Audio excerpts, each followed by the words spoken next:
ಈ ದಿನದ ದೇವರ ವಾಕ್ಯ ಯೋಬನು 5ನೇ ಅಧ್ಯಾಯ 9ನೇ ವಚನ.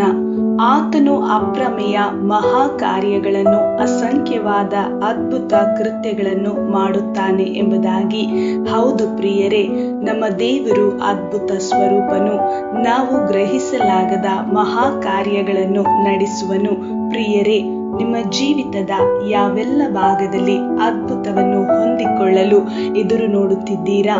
ದೇವರು ಆ ಎಲ್ಲ ಭಾಗದಲ್ಲಿ ಅಪ್ರಮೇಯವಾದ ಕಾರ್ಯಗಳನ್ನು ಮಾಡುತ್ತಾರೆ. ನೀವು ಬೇಡುವುದಕ್ಕಿಂತಲೂ ಯೋಚಿಸುವುದಕ್ಕಿಂತಲೂ ಅತ್ಯಧಿಕವಾದ, ಮಹತ್ತರವಾದ, ಅತಿಶಯವಾದ, ಅಸಂಖ್ಯವಾದ ಕಾರ್ಯಗಳನ್ನು ಮಾಡುತ್ತಾರೆ. ಪ್ರಿಯರೇ, ದೇವರಲ್ಲಿ, ದೇವರ ವಾಕ್ಯದ ಮೇಲೆ ನಂಬಿಕೆ ಇಡಿರಿ.